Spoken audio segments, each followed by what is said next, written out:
Welcome back, everybody, to our last game of the night. And also the last game coming out from the Dreamhack Winter on this live stream. Remember, tomorrow you'll have to tune yourself in to the twitch.tv/Dreamhack Dota live stream, as well as the main stage stream. We'll have more displayed over on joindota.com if you are searching for them. Do not fear, they will be there. Just as always, but we are here for our last game of the night. It is the third game, the final deciding game. Who will advance themselves through? Will it be Na'Vi?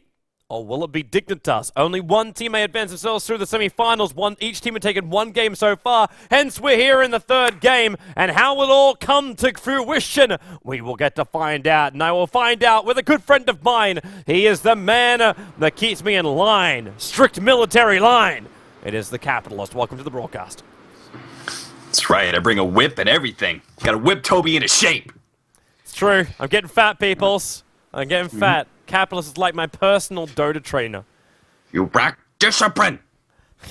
I can't help it. I'm a greedy Slav. It's my hobby. No surprise whatsoever that we're going to a best of 3. This Dreamhack has proven to be extremely entertaining on both sides of the brackets. Na'Vi versus Dignitas. Before this, we had a best of 3 that was also a lot of fun to watch, a lot of fun to cast. This time around, Na'Vi versus Team Dignitas, going to a best of 3. Team Dignitas had, I would say, in game 1, there was no point in time where I was like, oh, Dignitas in a lot of trouble. I felt like they were consistently pushing back against Na'Vi's aggression, and they had decent control of the game, and they obviously had the late game, and eventually it was just obvious they had complete control of the game. They got to a point where they were completely ahead. Na'Vi in game 2, they took it to Team Dignitas hard with a much better, more versatile strategy, much more versatile draft that would allow them to be able to go late game if necessary, but it was not needed whatsoever. They shut down Dignitas very, very hard early on. And maybe part of the problem was no pocket picks coming out from Team Dignitas. They didn't really have anything that was extremely unique, such as that Doom pickup from last time, as well as the Morphlink, who has been seeing a little bit of play, but not nearly as much in the meta recently. Yes. Mainly just Team Dignitas, who's been running them a lot. Yeah, it's only a couple of the teams that are doing it, man. Only a couple of them. But would you believe Dignitas running Darkseer and Jakiro again? These first 2. It's like way too sexy. He's just got this little book. If they don't ban this, I'll just take that. And Na'Vi are happy to go against it. They get the Rubik, they get the Gyro. So we start off with the same picks as last time. And Spectre being banned out, Morphling being banned out. There goes your Enigma. So a little bit more variety from our last game. We won't be having that Enigma's Black Hole in the middle of any kind of engagement this time around. But even then, like that Black Hole controlling factor, it was only there for a couple of the fights. In fact, the biggest fight, which Dignitas, which for me is kind of like, you're talking about like Dignitas never really seemed in trouble. For me, I think the mental tick went when they went in the tier 2 tower bottom lane and they tried to defend it. Yeah. Like Black Hole was not even available there, wasn't even used. Enigma died, he got level 6 after that. But in that one fight, you just saw that, like, just a Malphite stun and a follow-up with Gyrocopter's damage, it's more than enough. It's more than enough just to have that level of control. Didn't even need the Black Hole to control Team Dignitas. And Doombringer's going to be the final ban down here by Puppey. So it doesn't want to go up against it. Enchantress, well, she's not banned this time around. Dignitas are really just reading their playbook right now. Enchantress, Jakiro, Darkseer. The only thing we're really missing right now would be Storm Spirit. Yeah, I mean, Team Dignitas, they had a good strategy in game 1. There's no real need to change it up too much, so they can fall back on some of the heroes they played in that game 1. All 3 of them already being picked up. Darkseer, Jakiro, Enchantress. Obviously, we're going to be missing Doom, but Morphling is also not on the board. That was actually banned in the first phase, as well as Wisp by Na'Vi. So they're going to switch up the carries a little bit. But in general, the playstyle is going to be very, very similar. I'm guessing we're going to see a lot of, dual lane with the jungler, etc. A 4-protect-1 strategy that is just going to play defensive against Na'Vi's aggression and stall them as long as possible for that big hard carry of AoE 2000 to come out and pretty much win the game for them. They've already banned away some of the really strong pushers. You got Chan being taken away in the first banning phase, as well as Furion and Enigma all being taken out of the pool for Na'Vi. So they've got the Enchantress. They have that bit of a jungle advantage. There really aren't any strong junglers left. Yeah. Clockwork. Looking good. Looking stable. Looking familiar. Looking very, very familiar. Everyone in the chat is like, give me Pudge, give me Pudge, give me Pudge. I'm like, hey, give us Pudge. I'd love a Pudge. Let's give me a Pudge or Denny Invoker. Both I'm happy to settle for. But there's no way Puppy's going to pick something from mid-solo which he doesn't know what he's up against. But there is the advantage in this. The last pick does go to Na'Vi. So with that, they can keep their mid-solo secret to the very, very end. Which means we'll probably see a Nyx Assassin come up here from Na'Vi. Maybe they made it another range hero. Depends how badly they think the Enchantress and Jakiro is going to hurt them. Because if that is a safe lane, Enchantress and Jakiro, and we see the Luna pick up again from Team Dignitas, he'll need to get a Keeper of the Light. Or someone with, like, more than a Fade Bolt of counter push. It seems to be, like, the... Like, what's the word? The problem will be a good word for this. The problem of the teams today, where there's been no counter push for the off lane. They try and contest it when they got no real counter push. At least not one hero which can sit back and just hold them off with very minimal risk of getting ganked or killed or something along those kind of lines. So, let's see. Because Dignitas don't have it. They got Dual Breath and Ice Path. That's not actually too shabby. He'll pull it out. But Jakiro's going to come in close. And Naga Siren. Naga comes up, which means we get the Naga combo.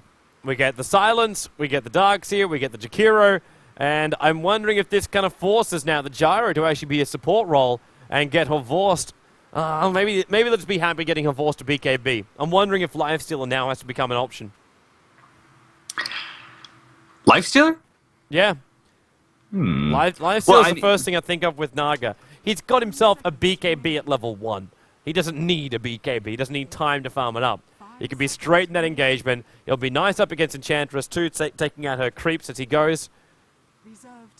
The only issue he's going to have is Naga Siren can lock him in one position. Yeah, and that's a big issue. And Riptide him also. Smart. Details?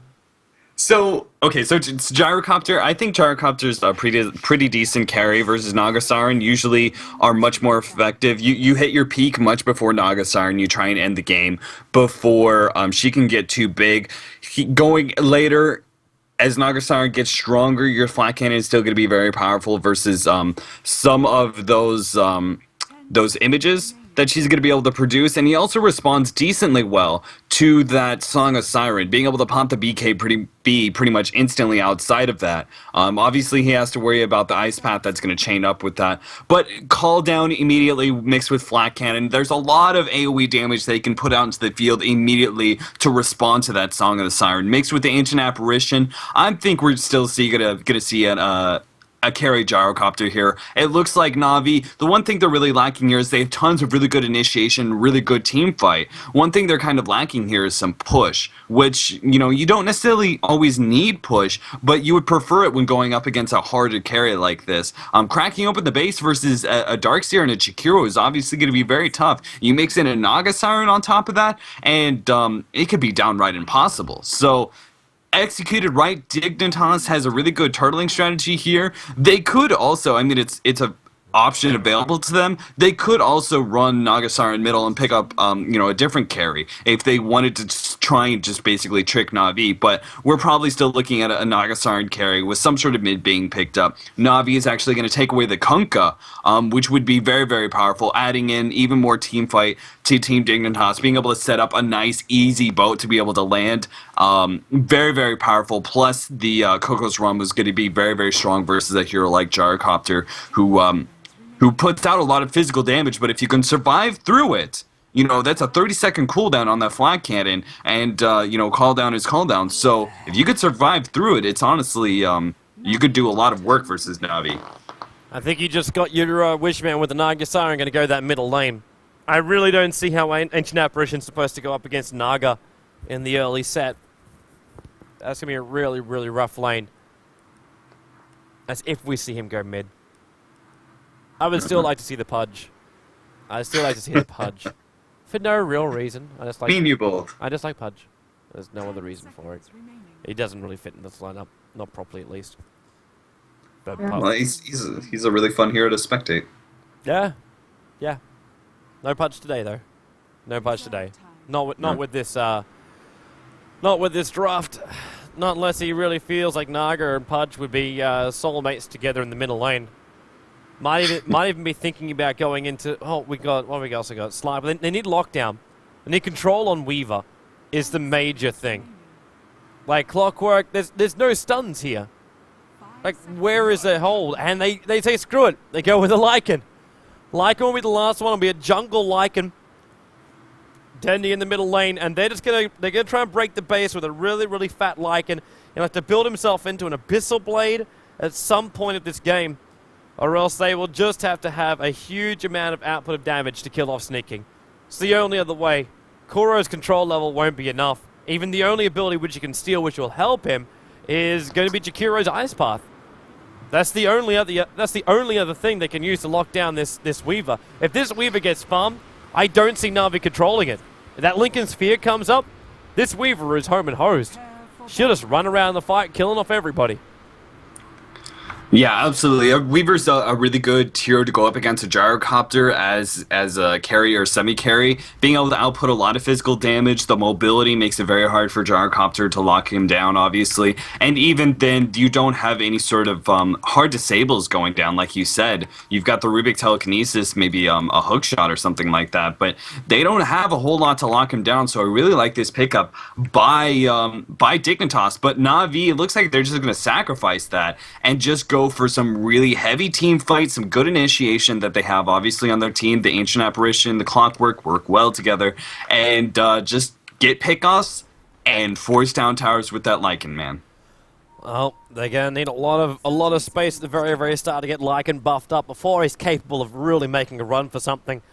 But they will have a plan. They will have a strat, and we'll see if it can be executed.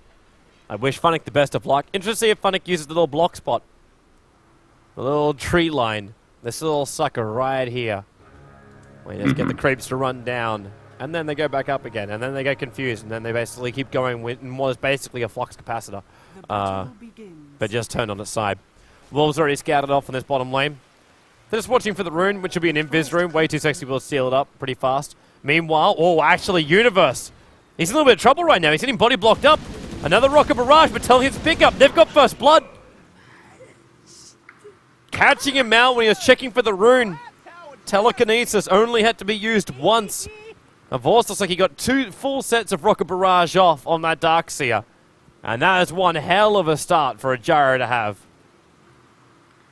Yeah, I mean, that was the same thing we talked about last game. It's just a really smart play by them going into the secret shop. They know they won't get punished by it, and there's a decent chance that you might be able to pick off some sort of offlaner or support who's throwing off wards. So, good play. It looks like Weaver's going to be the mid versus Ancient Apparition, so he's going to be able to obviously... there shouldn't be any real problem. Dendy can put in some harassment with Chilling Touch, but so can Weaver just being able to Shikuchi forward and put out some physical damage. So I'm interested to see what... Dendy's skill build is going to be here. He's actually holding off. He's gone stats. He's gone stats his first one. Goodness. So for first level, he's gone. That's what I was looking at going, do you remember his build last time he went solo mid AA? Because in this scenario with stats, it's something a little bit different. And now he's got this problem of a Wilkin. It's, again, this bloody Enchantress. In fact, it's double Tornado. She just picked up another Wilkin. Oh, that's just awful. Like, you might as well just leave middle at that point. Yep, but where can he go? It's not like a Batrider where you just jump inside the jungle. He's got to wait it out, pull the creep wave off the tower, and then the second that happens, Tornado comes in. And Sneaking, he's already looking to do a lot of damage here. And Dendy, there goes your cold feet. Just think he'll just run himself away. And now Dendy has to pop off this tower if he wants to live. Because Sneaking will die from again. And he'll just keep doing this over and over again. 2-point Shikuchi. Just runs through him, and with a Geminate attack, lowers his life bit by bit. And Dendy, he desperately needs this bottle up and running. Not only mana, but also for life points. And he'll never control the runes. Regeneration now coming the way of Weaver.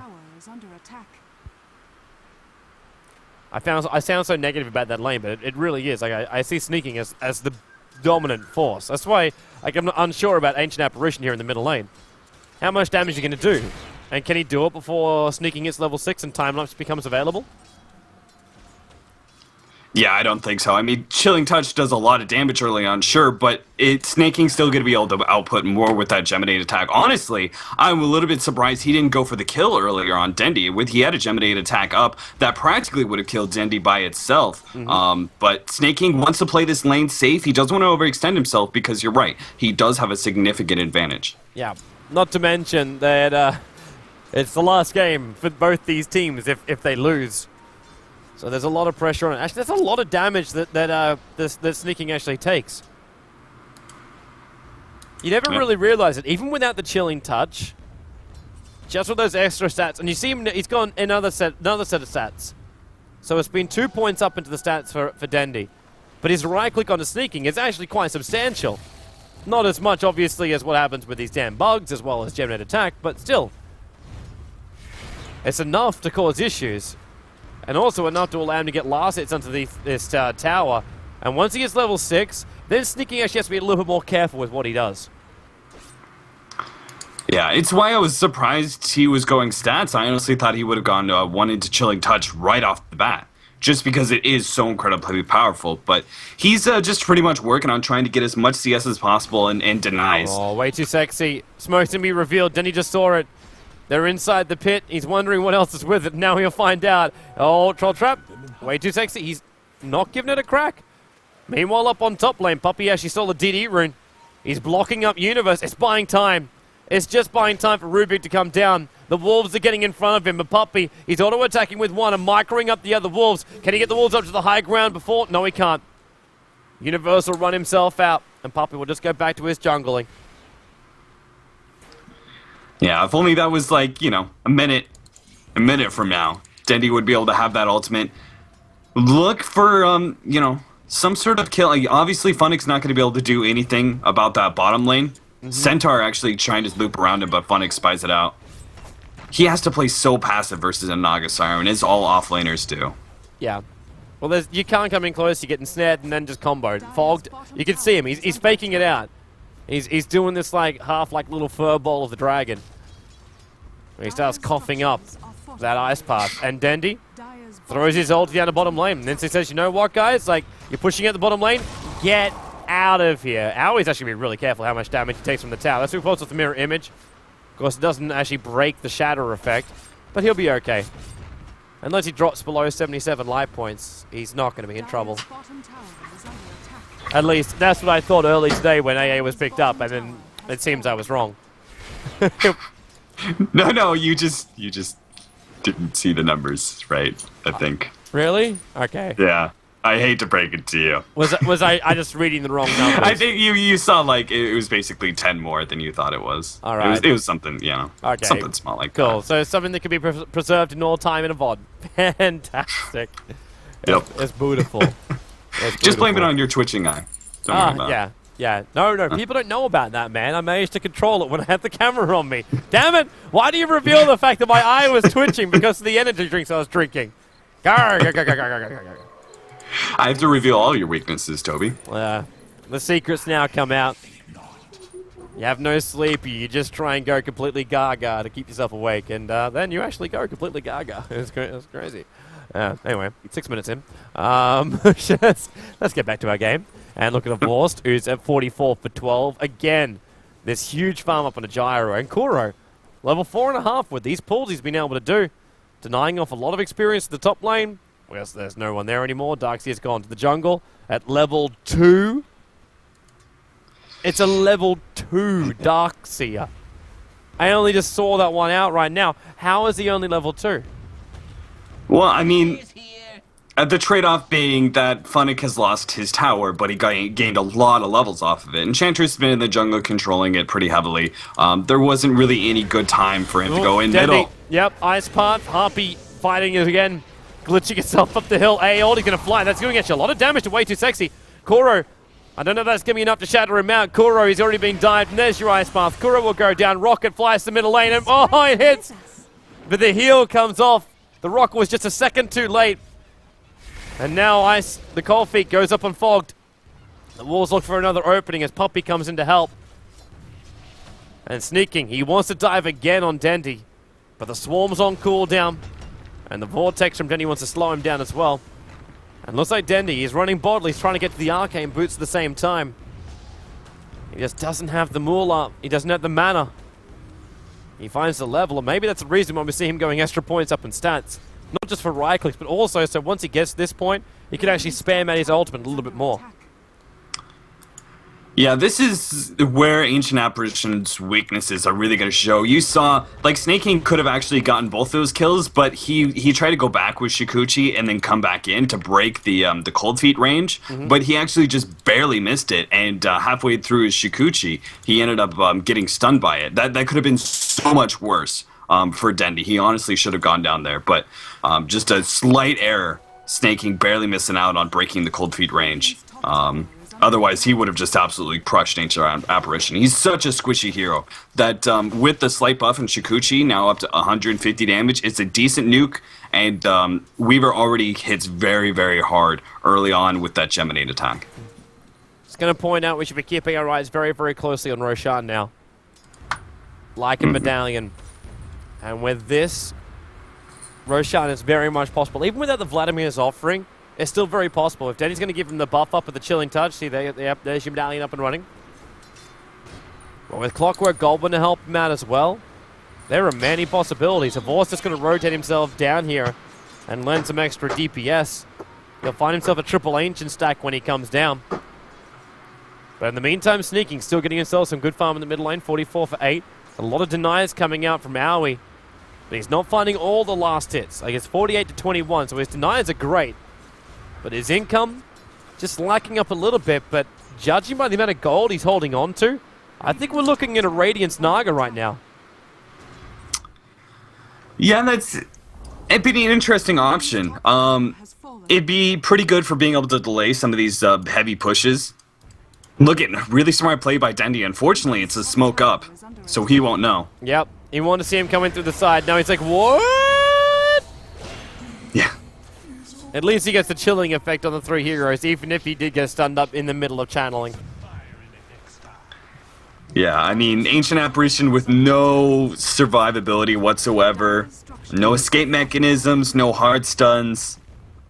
It's very, very easy to just dominate him with ganks. Aoi, if he's able to pick up this Radiance, right, he's going to be able to spawn those images and farm up jungle extremely quickly. It's what we used to see out of Naga Sirens a lot. They would just hoard up gold so quickly, being able to use every single illusion to farm a camp as well as a lane. But and that'll be able to also serve as deterrence to Dignitas when they try and push in, being able to throw those images at them. But at the same time, they're already Get out of here, Funnick. He needs to get out. The Observer was looking at him straight on. Vorce might be able to TP in a moment once he gets back to base and be able to help him out. Well, actually, the rest of Na'Vi, there's 3 heroes grouping up. And in fact, it will force out the TP. Sneaky's going to return back to base, and now Shikuchi. Stolen by Kuro. Honestly, that is one of the best non-ultimate abilities to steal on Rubik. Fast movement Incredibly speed, strong. invis means you can just come in, do some damage, pick him up, throw him back down again, do some damage, throw out a Fade Bolt, have all that kind of jazz. Ulti has hit, and now he's gone. Even if he popped his ulti, then it wasn't going to save him.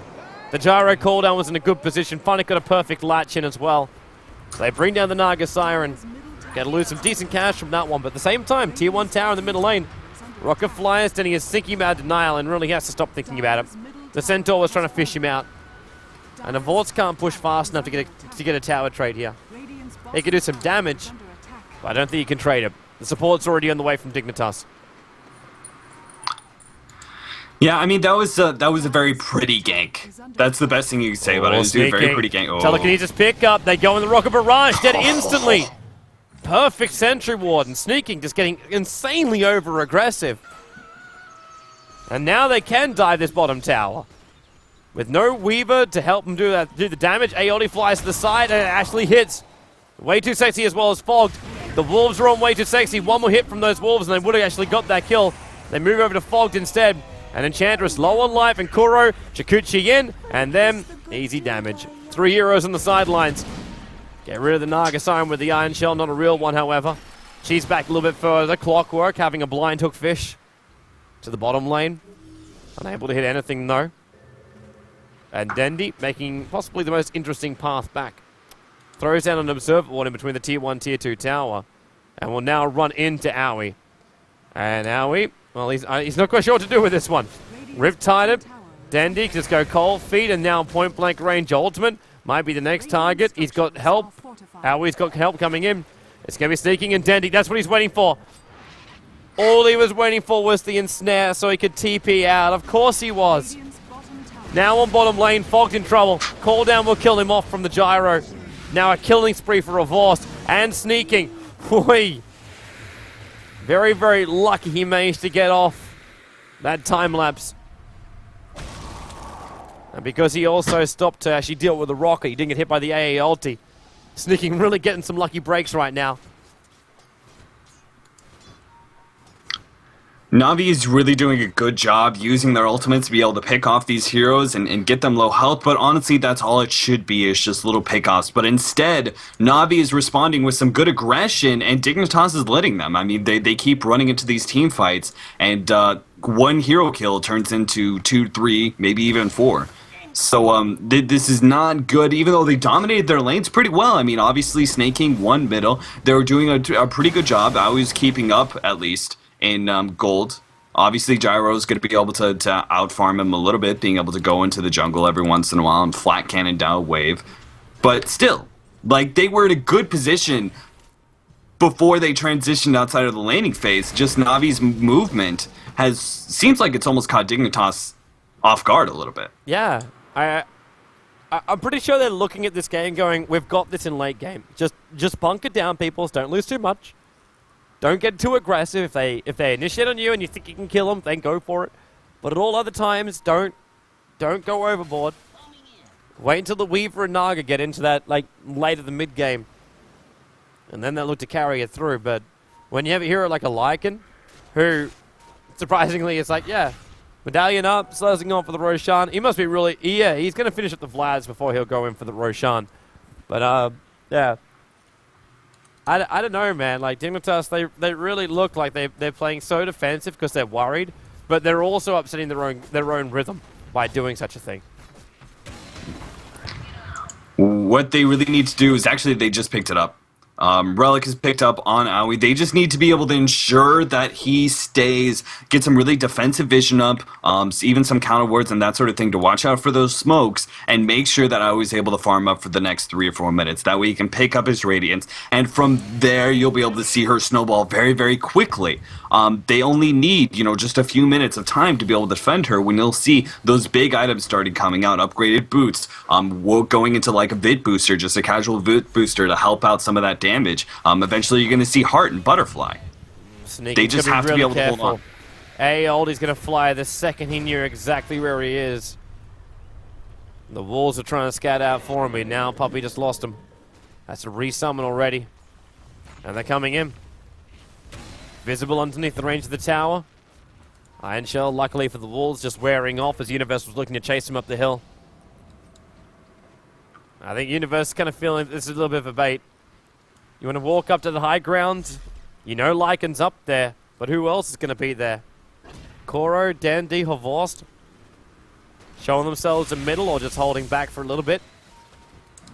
And now Telekinesis into Rocket Barrage. There goes Hellbear Smasher. And they're pushing the mid-tier one now. Push has finally come. Poppy.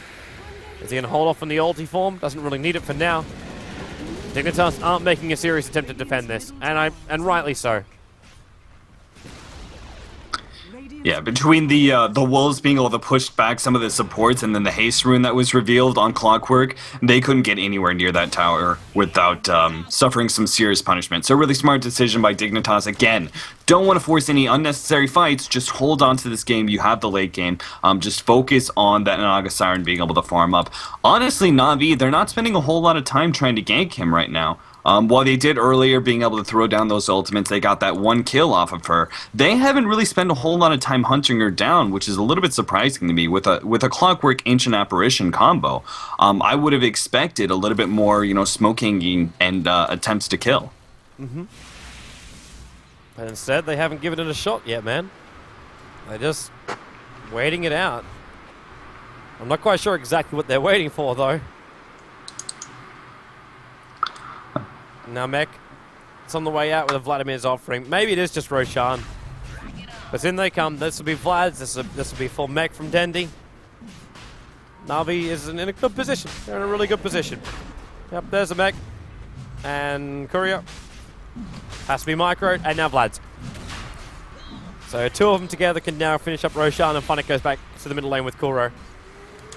While on the top lane, Aoi goes one-on-one with Avost, who now has BKB, Helm of the Dominator, and another 1,500 gold, 18 minutes in. His net worth is 9.6k. The nearest to him is a Naga Siren at 5.8. I'm interested to see whether or not Na'Vi is going to wait around for Leica to be able to pick up BKB. Honestly, it's a really strong pickup. Ensnare is obviously going to be a problem, but when that Song of Siren pops off and that you have a hasted BKB'd Wolf running at you, he's going to be able to wipe through that Naga Siren really, really quickly, considering how squishy she is, with just pretty much regular boots and Ring of Bacillus. And that Relic, she just has pure damage, and this is going to be a good opportunity for Na'Vi to force some early fights. At least put that Song of Siren on the defensive. That way they don't get any of those nasty combos with the Jakiro and Darkseer being able to set things up. Clockwork, long latch. Actually using the Wolves to latch in to get next to Fog. Fog, there's a back out again, but he's already gone down. Out of the Macro Pyre, into the Tier 2 tower. It's looking to be a Tier 2 tower trade. Fortification on the bottom lane, and a TP is also coming back to defend it. That's after the tower's already been taken in the middle. And then a Tier 1 tower in the top lane. Avors using cooldown to clean up that creep wave. But the rockets keep flying into mid just in case Universe is considering coming out of the base.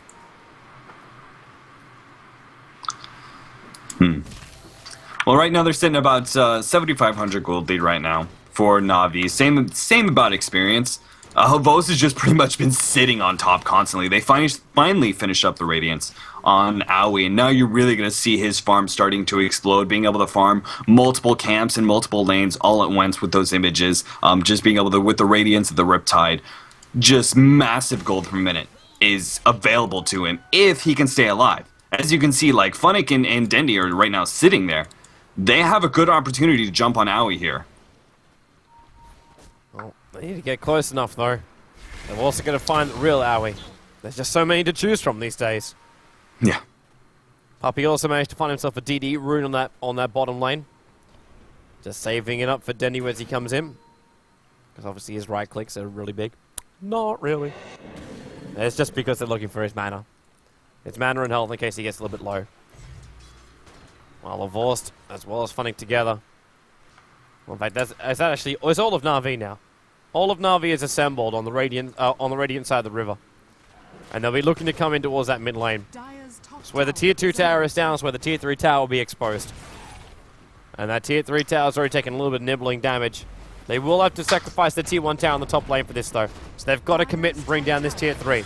Avorst already taking a lot of damage. Avorst, he's in there by himself.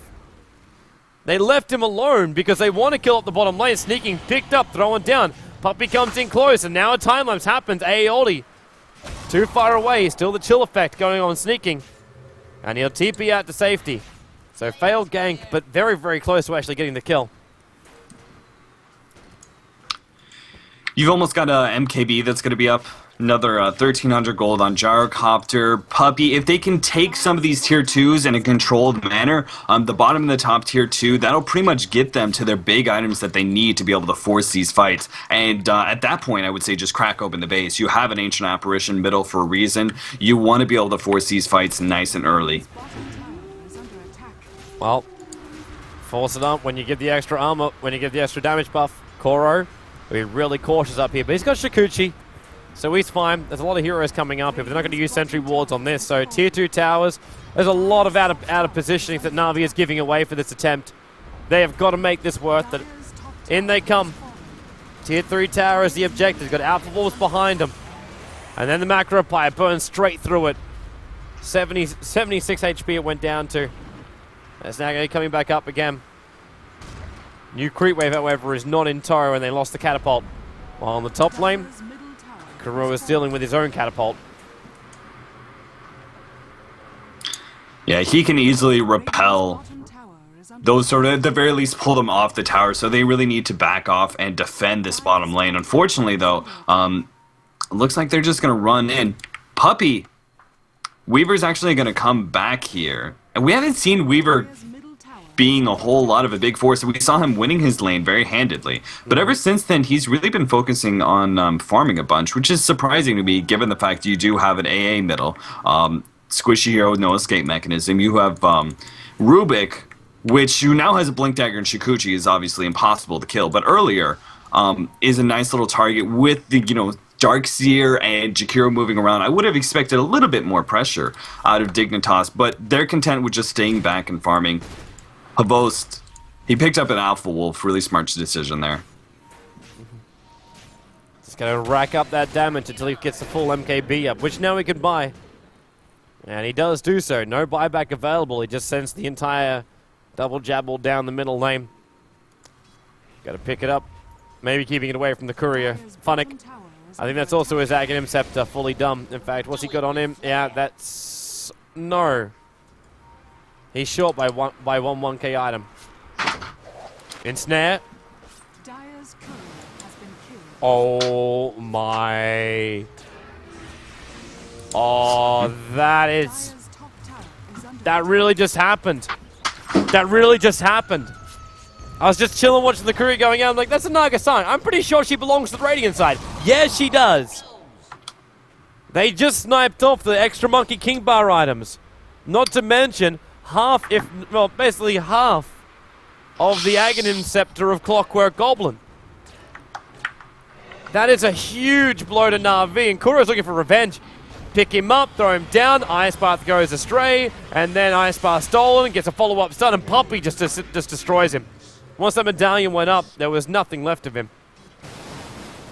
But that is just crazy with the Naga-Siren able to get that snipe off. Without even Na'Vi, it didn't even look like they noticed.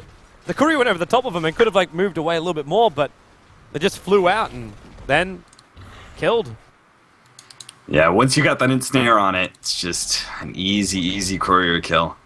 But that, that's really unfortunate, but it's still going to be back in time. They're probably going to wait for Aegis anyway. So while it does obviously really suck, and that's a lot of gold going the way of Dignitas, they can still wait around for Roshan. They'll be able to pick up all those items. And Dignitas, they may or may not force a fight there. I mean, I would highly suggest it. Song of Siren being able to go in and a very easy vacuum into wall could win them the team fight.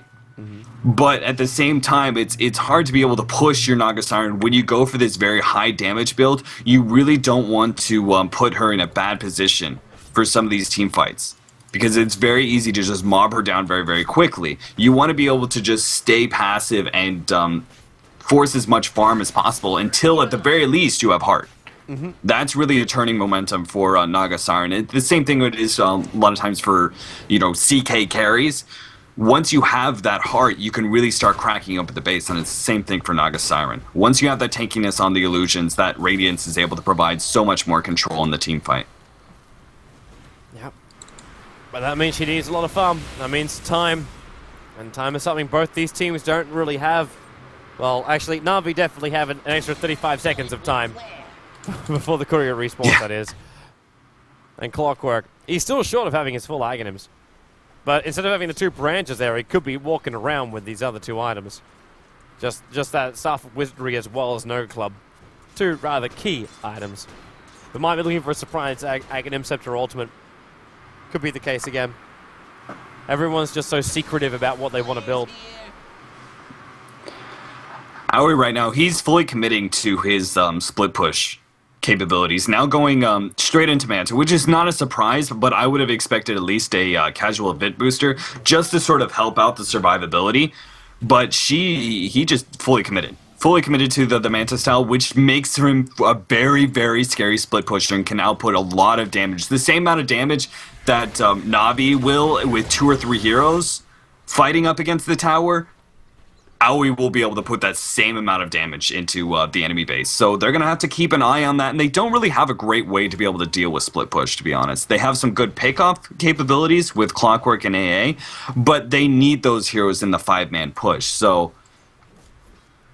they're really going to have to commit to a full-on base push sometime soon once they pick up this Aegis. Just try and push out the lanes where they can, and then just straight down the middle. Looks like Dendi has something in plan or in store for us. 2,000 away from an Aghanim Scepter AA. Huh? It's Puppey, trouble with sneaking. Just inside the jungle. And then getting Radiance burned up by Naga after already being done with the arm. Yeah. Done with the Riptide. So removing the armor off that way. And then Medallion of Courage as well. Doesn't make life easy. And Avors has to come back to top lane. He's got 4k gold up on himself right now. And there was 3, if not 4 heroes pushing in through the top. But the 4th ones are just illusions. We've got 1 hero way too sexy on the bottom lane. And then the other one, Fogged, walking past the Dire Observer and Sentry Wards. And Roshan. Na'Vi's going to see if they can snipe it out. They've got a small opening. They'll give her a shot. Nothing but a couple of wolves to go in there. Vorst. If he's able to get the last hit, he'll be about 900 away from a full butterfly on top of this Aegis Immortal. In fact, he does get that hit. And he is actually still 900 away. Ensnare. Koro. Trouble for him. He actually stole the Weaver Wave and tried to return it. And now the Rocker's out in Naui. Even if he wants to ulti, you might get stunned and held here for a very, very long time. And they'll keep looking. Dire's top tower is under attack. The rocket will fly up. Gonna get denied off? Yep. Sneaking able to take care of it. Now we see the Enchantress creeps pushing at the bottom lane. Puppey. Unable to get the denial out in the tower. But able to farm up the Centaur that was here. Decent damage coming out from him. And Denny again looking for an opening. Clockwork. Tried to latch down. But Darkseer, wrong position, even with the Wolves to scout out for him. And now the top tier 1 tower coming under siege. Na'Vi, they really need to be. They need to smoke up. They have to get a pick off here.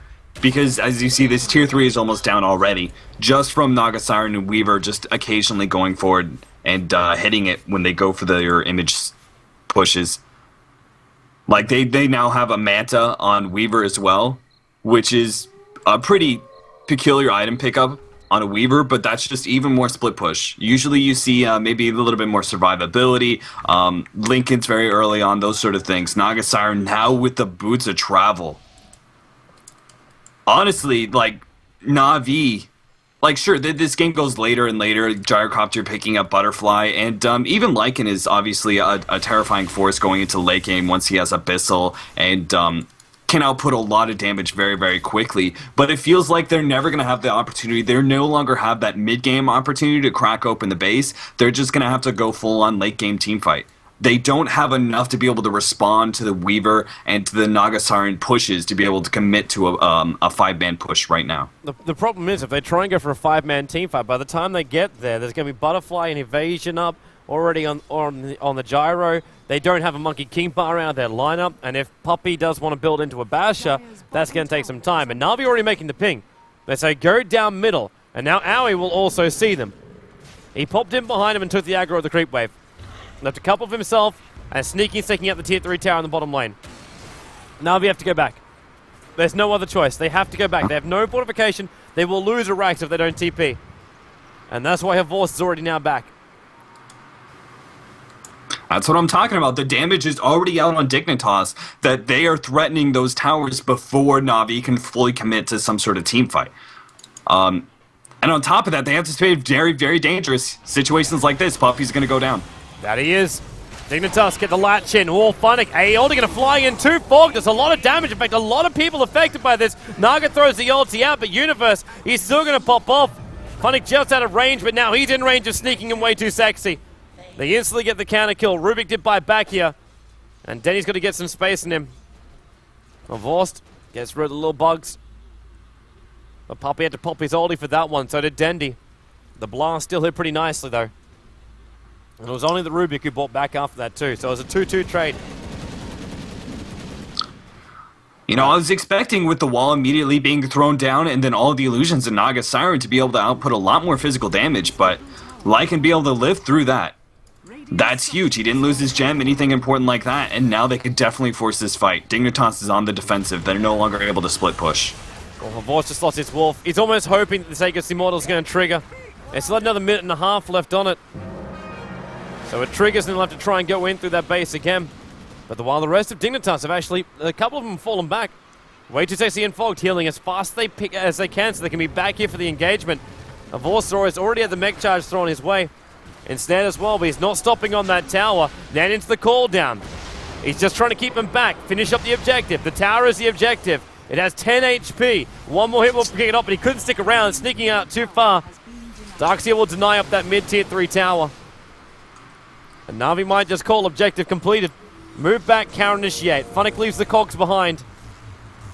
And Havors gotta be really cautious with this, sneaking on the run. Koro, blink dagger up on him, throw him down with the AOD, able to get the kill. Havors goes inside the BKB. He does not want these guys rip-tutting him up, and now the wall. Down for the Darkseer. And then stolen. Puppy, trouble for him. He does take a fall in this. 2 points in wall stolen by Koro. And now Aoi, Funnick, he's burning down to Aoi. There's nothing he can do. Aoi just walks out and gets one last slice in. That Radiance, man, very, very strong. We haven't even talked about this Enchantress, who isn't even level 16 yet, but is hitting very, very hard. I mean, Lycan and Gyrocopter, obviously both of them had their BKBs, but those Impetus hits just slash through that with that pure damage, just absolutely doing massive amounts of damage. When Na'Vi is on the defensive like that, they lose team fights very, very quickly. When they're able to jump in and get that initiation, they have a much better chance of being able to just combo down some heroes really, really quickly, put Dignitas on the defensive where they can't be able to spam some of those glass cannon hits. I mean, you look at them, you've got Enchantress, Naga Siren, and Weaver, all very, very squishy heroes. If they feel like they're on the defensive, they're not going to be able to do a whole lot of damage. But if they're being aggressive, they don't feel like they're being targeted, they're going to put out a lot of damage very, very quickly. Nagastar now being able to pick up the Diffusal Blade, snaking. They've gained their control back pretty much. They lost to tier 3, but now they have control of the map again. And once again, it's going to be hard for Na'Vi to really try and push in that middle without losing some of their side lanes. Yeah, they're basically gonna take a trade. They took a trade before, and it really didn't pay off. TPs, well, actually, we're in the middle lane. Havors with his BTs, they're going in for a GG here. They're not waiting it out. They realize heroes are off their lane, sneaking as a TP scroll, way too sexy as a TP scroll, so they can both come back. But Havors, he just wants the racks, and he's fighting it through. No backdoor regen, and now the Darkseer wall actually in a really nice position. The Kuro put down instead. So we got a couple of copies off, and now they move over to Universe. Aeoli, a little bit out of target when he force-starts himself away. And now sneaking, he's in the fight. Kuro forced to retreat back out again. And Puppy locked in position and snared up. They lose 2 in this one, but they bring down the mid-melee racks. Of all of that, they actually succeeded in bringing down the racks. While Dignitas were trying to deal with the divers, they were able to get advantage over that mid-racks. Perfect. Na'Vi, they forced a lot of aggression there, and Havos was just able to beat down those racks. Now they have a significant advantage. Now they constantly don't have to worry about that mid lane too much. They can force 5-man crew in either bottom or top, and they don't have to worry nearly as much. As you saw last time, Havos was actually pushing in top and met with the Naga Siren. And was able to teleport to middle and knew that Naga Siren would not have enough opportunity to go from that top left corner all the way into the base before they just took that one little step right in. So very, very good, smart play all around. Just put 4 heroes down at the bottom lane now and do the same thing. Havos just pushes in the top lane. Hopefully he doesn't get ganked or, gets his TP canceled by Naga Siren or anything bad like that. But if they can just successfully push that in, put the pressure out, ease the pressure a little bit off that top lane, they'll be able to force another team fight at bottom without having to worry about trades. Aghanim Scepter is fully done now for Dendi. Aghanim Scepter is done for him, done for Funnick, Puppy, Shivers, AC, whatever. Either way, it's going to be armor and it make him difficult to kill. I'm still waiting for Dendi just to throw it. Just look for these harassment snipe offs. Something like that bottom lane, for instance, like sneaking. He's pushing it out right now. It's a little bit troublesome for him. Might have to time-lapse himself out. In fact, there it is. As a rocket, in fact. That's on AA ulti. The cooldown's not really that long, though. Tower is under attack. No.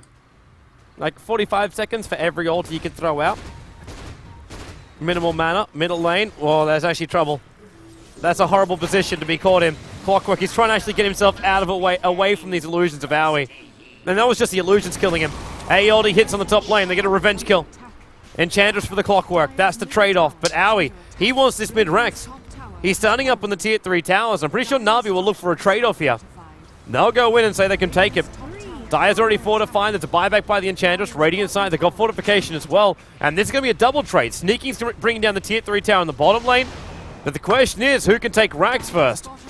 They've also get rid of the creep wave. And now Sneaking is attempting on the Rax. Fortification's really slowing down Na'Vi and Vorst. BKB's already on cooldown. Back into a wall. Perfect position, but Rocket Barrage gets rid of most of these illusions. Akuro with a pickup and throw down the Ice Path.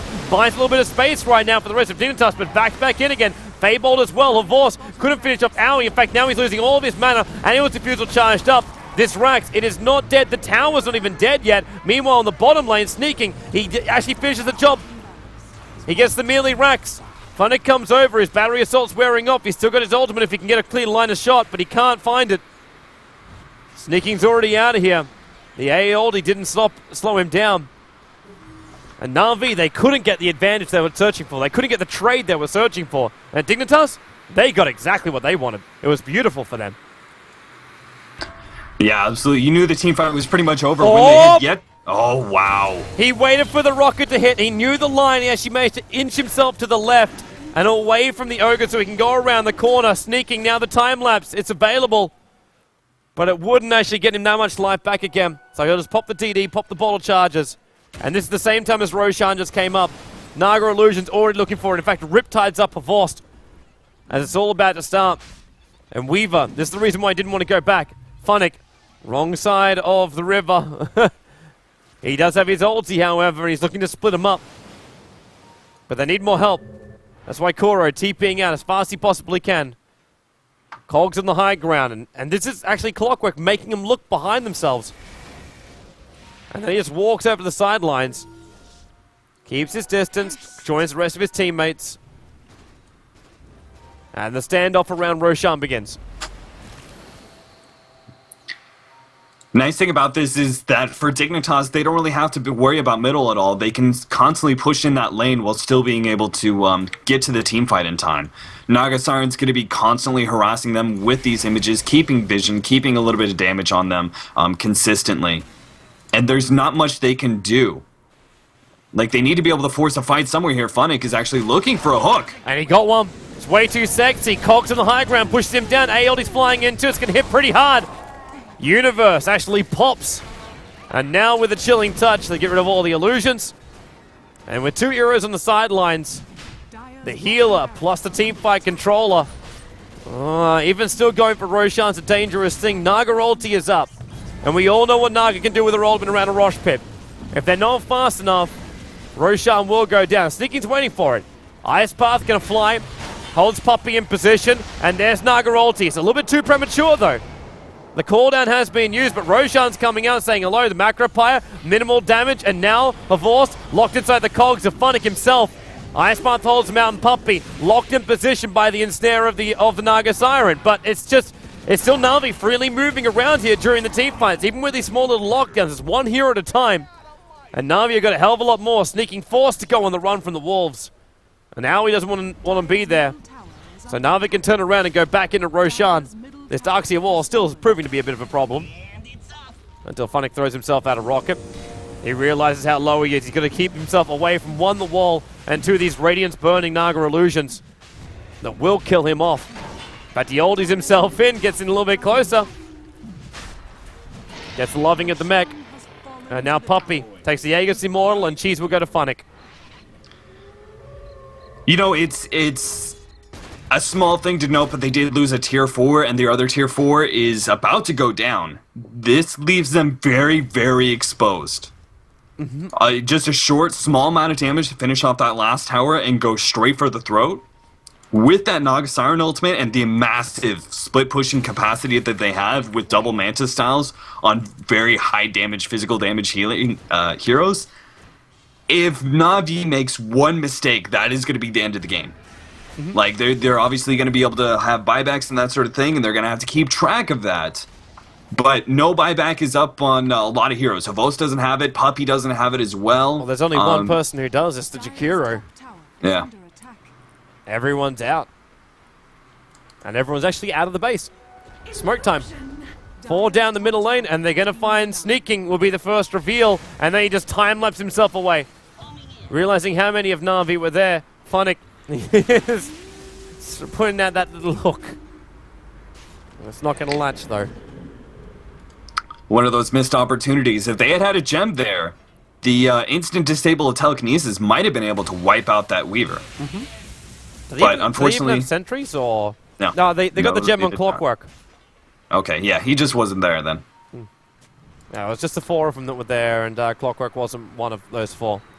Havors has gone back to base to keep the defense up, and judging by Havors' build, this is I hate to say it, well actually I like to say it, it's a rapier build. Natus, oh, trouble. Nice wall, holding him there. Clockwork, Aldi's out to hit Universe, but now he's going to get snared up, held in position. The cheese already going to be used right now, and Funnick, well, he's going to go down. This will drop the gem. It's still a 1-for-1 trade, and keep him with his Duke out. Can Funnick actually get away? Yeah, he can. The cogs are going, and the gem goes down. Over on the side, Aoldi has flown in, and Puppey in the middle of this pops off on the Aegis. He doesn't have his Aldi form though. He can't get himself out of this one. Havors goes in for the call down. Forces them away from Puppey. He's going to get himself away from these damn Naga illusions first, and Sneaking able to stand his ground, take the kill, use the time lapse, jump himself inside the invis.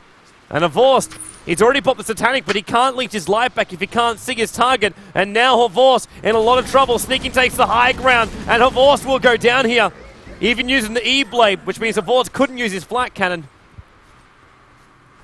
And Dendy back to base, has that ulti up and running. Might be looking for a snipe off. Throws it down the mid. Flying time, he's got Universe. Oh no!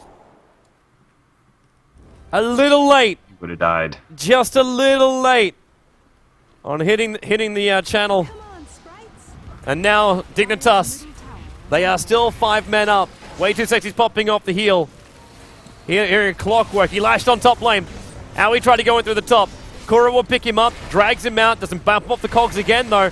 Funnick with his blade mail makes it difficult to attack him, but not impossible, especially when Sneaking comes in and he sees him. The Radiance Burn's already doing his job. Funnick again now, popping off these cogs, but he catches himself in this one. Sneaking has the space to attack, looking onto the racks, and Na'Vi, they are losing control over their base. Universe, he'll go down. The Wolves, he actually pops a Ghost Scepter, but Kuro Fade bolts him to death. Havors in that middle lane. Dendy, something went wrong. Throwing out that ulti. Naga will throw out his. And the rest of them have to TP out. Chikiro out to safety. Way Too Sexy's on the run. Clockwork's on the sideline, so he can't catch up, but these Wolves are chasing down. Searching for Way Too Sexy. And they're going to find him too. I'm not quite sure if they have enough time to do enough damage. Oh, that's what they have. Yeah. A TP in from Havors.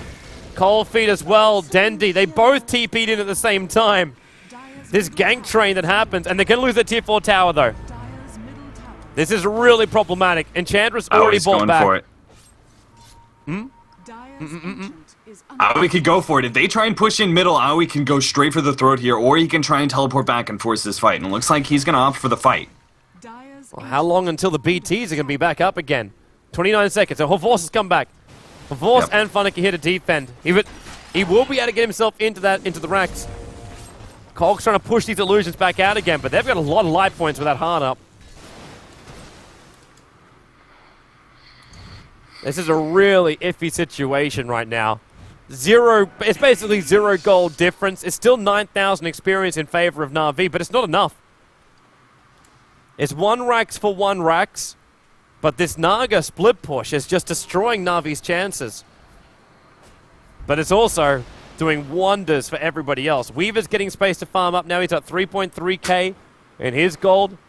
Fogged with his own Ghost Scepter. Darkseer with his own Ghost Scepter.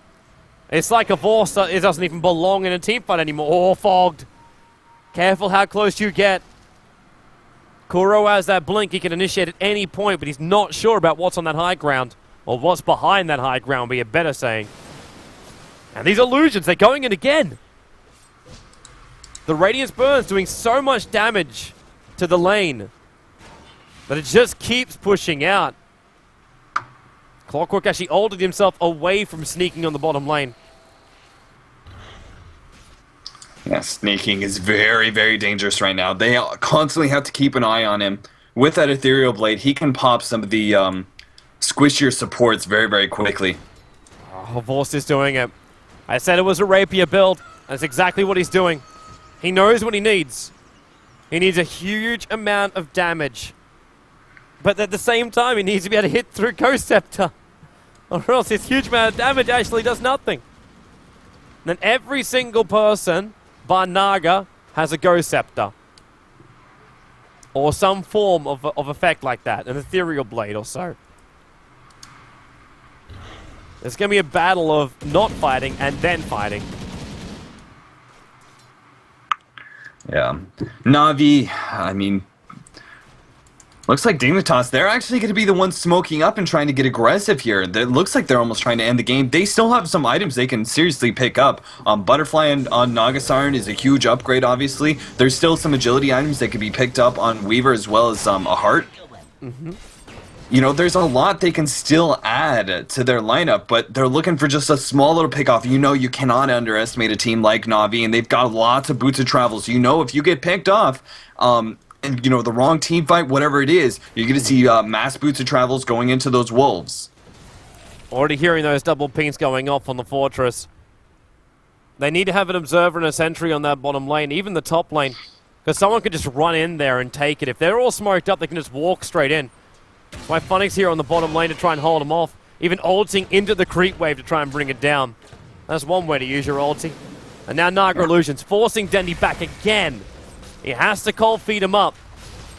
Mech charge as well. I love how a hero who has such a great global ability is forced to go into BTs. This is getting really, really iffy for both teams. Dignitas are on the edge of winning. I can understand the fact they want to push in, man. I can really understand it because they know if they keep that bottom lane pushed in, Na'Vi are always worried about their fortress. And now sneaking is giving him a very good reason to do so. Mid lane, that's actually going to be, well, one to go down. Jakiro and Funnick sneaking down to pick him off. And look at him go straight onto the fortress. That almost wants to bait out. Oh, wow, Sneaky's going to be careful. There's no extra control. Aui's coming in too. There's more of Aoi too. They can actually force this. The fortification had to come off. The rest of Na'Vi are coming back. Gyro's PTs are on cooldown. The fortress is actually being destroyed by all the Nagas. There's just too many Nagas, and GG is the call. Dignitas. They come in through the rear. They get a quick pick off on the Clockwork. And then Naga. All attack on the tower. They bring it down, and Na'Vi, again, Dreamhack is their albatross. They are unable to get through the quarterfinals. They've been eliminated in semi-finals, group stages, and now quarterfinals. They've taken, well, the whole cake of it all. Just beautiful play all around by Dignitas, recognizing that opportunity, having the discipline to just wait for Na'Vi to make a mistake like that, able to pick up the Clockwork and then see the fact that that gyrocopter was way out of position with the boots of travel going into that middle lane, was never going to be there to defend, and even if he was, it was still going to be a lot of damage they could throw on the throne, and if they try to force a team fight, boom, all they had to do was throw down the Nagasiren ultimate. Really well done all around by Dignitas. Both their first game and their third game were really well executed late game strategies that based a lot around patience and discipline, and it really showed that they have been practicing and boning out for not only Dreamhack, but the upcoming International. Yeah, man, Dignitas, they're looking fine. They're looking fine. I know they were going through a very big, rough patch where they couldn't find their coordination. They were switching around roles, and really a lot of people lost a lot of confidence in them. Even with that invitation to the International, you still lost a lot of confidence in their abilities. But I remember these guys back at TI2, when they sat there at the back of the hall, basically saying, you know what, next year we're going to be here, we're going to be ready, and we're going to be one of the top contenders. They just showed them. Now, you said you're right. Like, they had everything they needed. everything they needed. They shut down Na'Vi. They locked him out. Game number 2 was a bit of a fluff up, and then they came back in game number 3 and said game number 1 was not a fluke. We know how to win games. We do it stably. Na'Vi, they try to go something a little bit more different with the AA in the middle lane. The Lycan pick up as well. It didn't really work. Naga, so strong at the end. Like, that net worth was 30,000 gold at the end of this. Naga Siren with 597 gold per minute was actually nowhere near her Vorse, though. Her Vorse was at 701, but the gold didn't matter. It was decision-making. It was late-game decision-making, and that was what was the beautiful thing coming up from Dignitas. They showed they can play all areas of this game, mid, early, and late. And I'm impressed by them. I'm impressed by them. I'm looking forward to seeing them in upcoming competitions. Yep.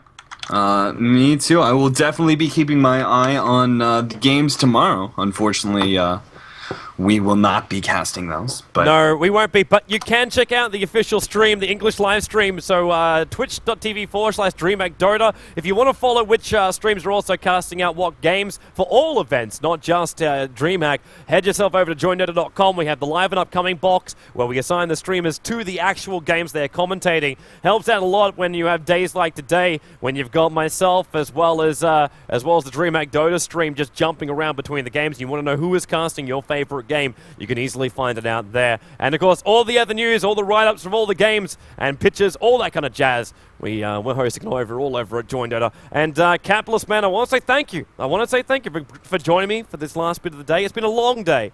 It's been a very, very long day.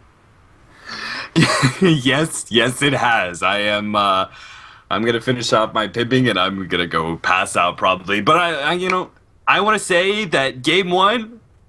You know, the little thing that happened there? Uh-huh. You pumped me up, man. You pumped me up. You kept me going for the end of game 1 and the end of game 2 and game 3. So, thank you. Thank you, Toby. No, thank you. No, thank you. After you, sir. After you. But yeah, follow him. He's good. He's awesome. Dota Capitalist on Twitter. Follow him there. You can also follow me at Toby1Dota. I'm also on Twitter, Facebook, VK, for all those people out there that always chase out my playlist. It's a Russian Facebook website that actually has my playlist there. So if you ever chase it, you will need an account to actually use it, though. So you have to actually, I think, be a European citizen to do that. But anyway, that's going to be it. That's going to be it. Thanks for watching, people. There is no rebroadcast today. Unfortunately, the games have just gone for so damn long that if I run a rebroadcast, it's going to interfere with everything else which is happening tomorrow, and that's not the purpose of the rebroadcast. So if you want to check out the VODs from today, head yourself over to youtube.com/joindota. You can find all the details there, and we do actually link them into the website, joindota.com, and you can find those also all available there. So thanks for watching. Thanks for joining us for the Dreamhack coverage. I hope you enjoyed it. We made sure you actually had an English stream for every single thing out there. Not just the main event, and I know I had some fun. Hopefully you did too. Thanks for watching, and we'll catch you on Wednesday.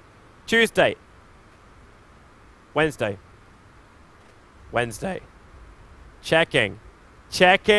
I don't want to leave it with the wrong information. Wednesday at 18 CEST, the EMS group stage starts on Wednesday. So join us for that one, and I'll see you then.